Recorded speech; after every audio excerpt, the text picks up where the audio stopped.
All right, hey, what's up, guys? Welcome to another edition of Wake Up Wednesday, and welcome to my kitchen.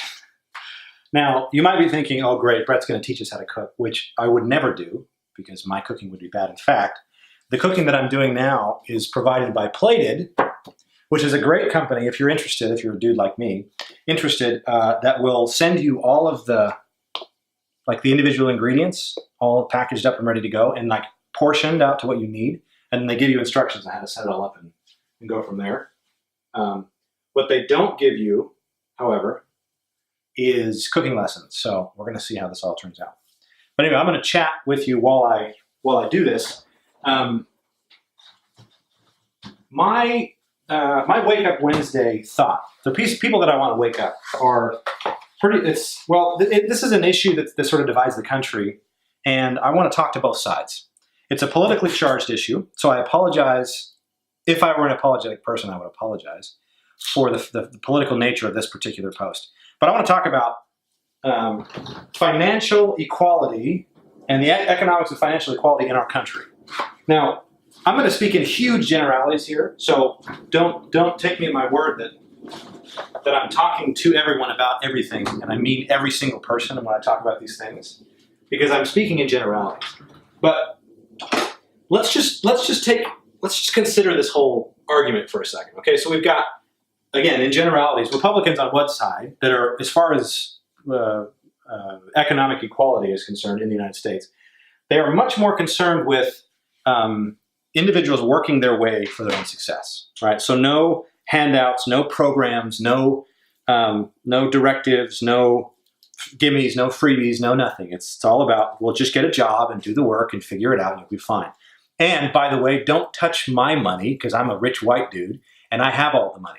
And I don't want you to take my money and give it to somebody else because under the guise and the ruse and the sort of, what do you want to call it? The statistics or whatever that you come up with that say, oh, it's better for you if you do the work yourself or whatever. Will you guys just wake up to the fact that you have the most morally reprehensible position? You are hated for having that position. And I don't disagree with your position, by the way. I understand, because I agree with you in a lot of ways. You have a very hated position because you're a bunch of essentially, you're a bunch of rich white guys who want to keep hold of your money. That's what you look like. Just a bunch of rich white dudes that never want to give up any of your money. You're like misers. And you don't do a very good job of fighting that image. You don't really give that much away. You don't really help. You don't publicly help people. Unless you're talking about like Bill Gates or people like that. Most of the people that you hear talking about that are fighting, on your side of this whole argument just look like evil men, just really, really bad. And that's why we have the conversations that we have. Now, I don't want to leave the Democrats out of this because I think there's a lot to be said for you guys. You guys have one of the most illogical stances that I've ever seen. Experiential and anecdotal evidence speaks very clearly to the fact that working for your living, it has a better long-term effect. We've seen it done by celebrities where they'll bring people onto TV shows. I think Oprah did this once. Bring people onto TV shows and give them $1,000 and then check in with them in a year.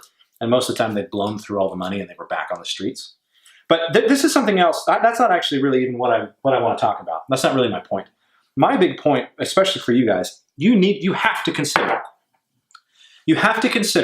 what is brought to the world marketplace by rich white dudes who care only about themselves and therefore pay people to do things that are in their interest. So for example, it's the rich white dude with cancer who throws billions of dollars at cancer research, but only for his particular kind of cancer and doesn't give his money to the poor in Africa. So you might look at that dude and be like, oh, this guy's a terrible dude because he misers all of his money for his own self-interest, except that guy is pioneering research for curing particular types of cancer. Or same thing with technology. A lot of times, we get into we build these certain pieces of technology are built, but not because of some sort of reaching for the common good. These are rich dudes that want to make more money. Take Apple, for instance. You think Apple really cares as a company? Apple's chief executives really care about changing the world or about making the world a better place?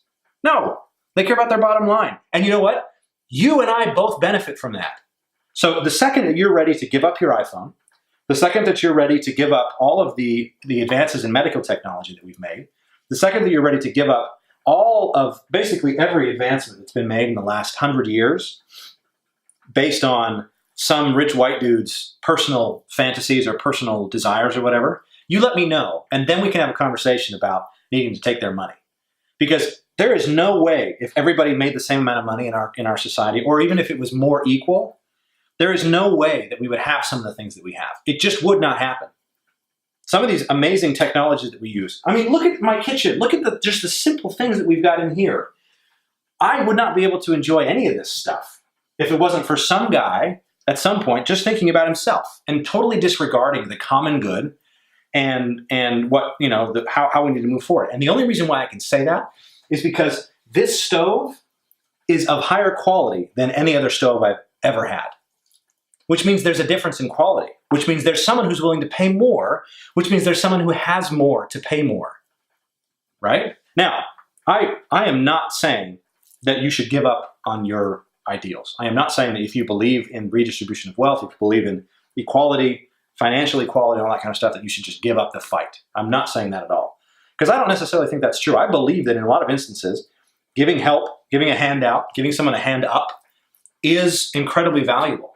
And I also think that, rich white Republicans, they just look like idiots when they talk.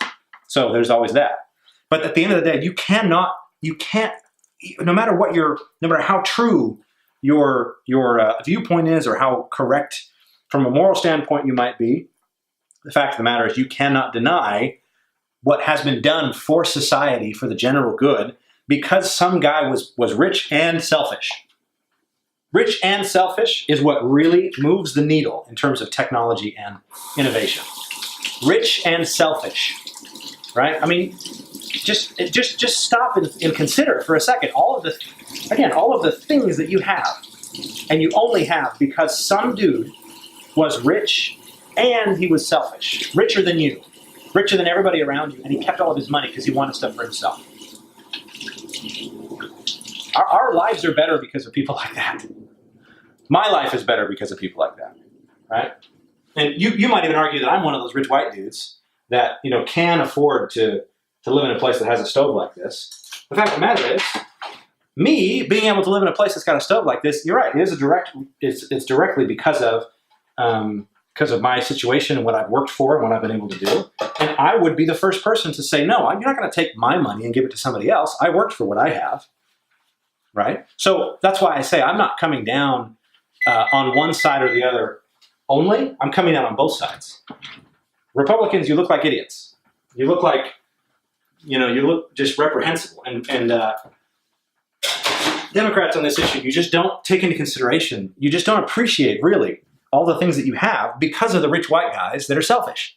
There's just too much like, oh, you guys are evil. No, you guys are evil. No, you guys are evil. It's like, come on, like, you're both evil and neither of you is evil. Take that into consideration. You're both evil and neither of you is evil.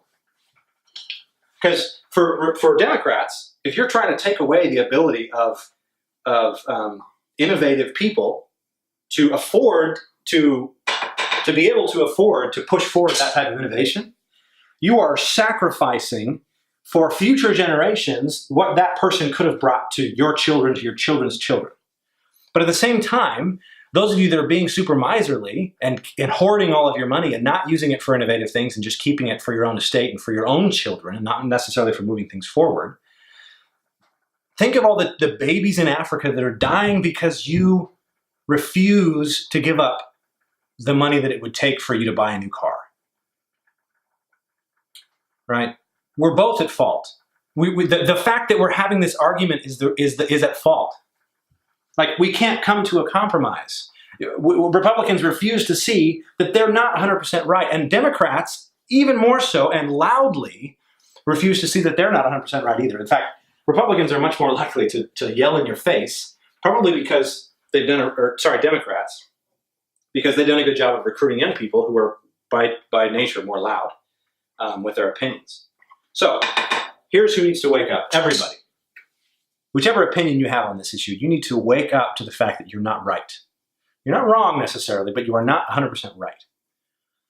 What really needs to happen is we need to take a holistic approach. We need to look, what can we do? What really is going to be the most benefit for everyone? Democrats, are you going to have to maybe be okay with some dude, rich white dude in Washington being really rich and having selfish desires and wanting to get research done for himself? Yes, you absolutely must be okay with that. And Republicans, are you going to have to be a little bit okay with some of your money being taken to help people who will die without it?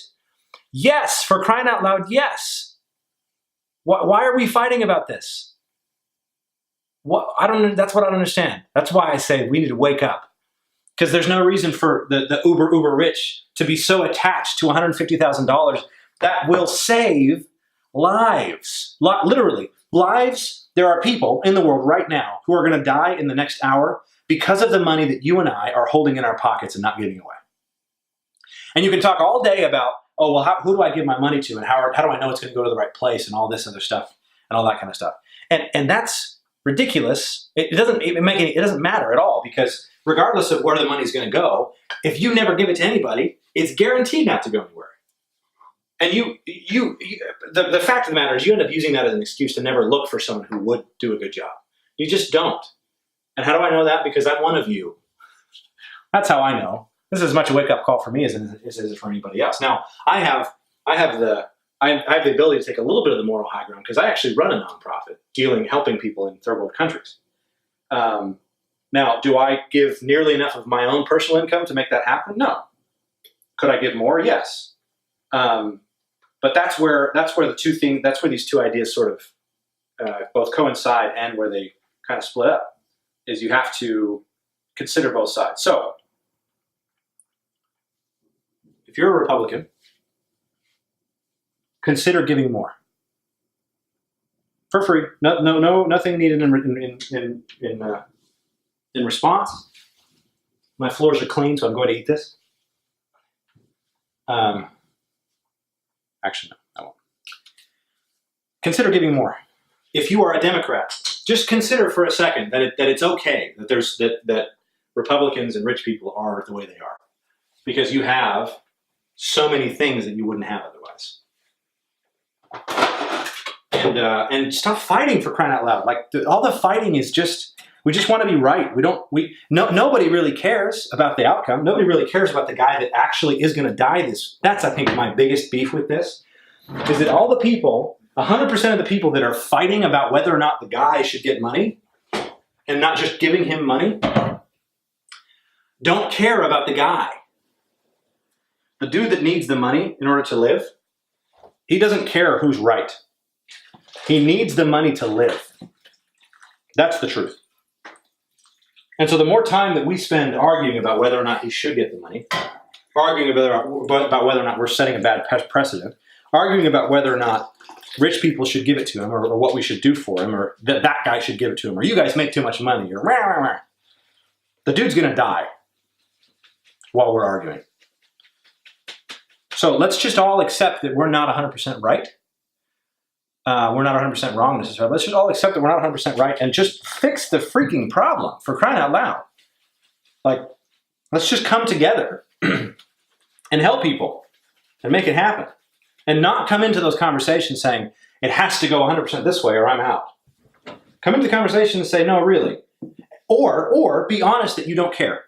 That's what it is. If you really care, forget about all those other things, all the questions and considerations, all that stuff, and let's work to make things actually good for people. Otherwise, just be honest with the fact that, you know what, you don't really care about guys you don't know. That's fine. I don't have any problem with that. I don't think anybody should have any problem with that, because at the end of the day, it's your money. You can do what you want with it. But don't say that you care and then don't act like you care. So just understand that you're not infallible. And your opinions aren't necessarily rock solid. Anyway, wake up, everybody, and hopefully we'll see you around.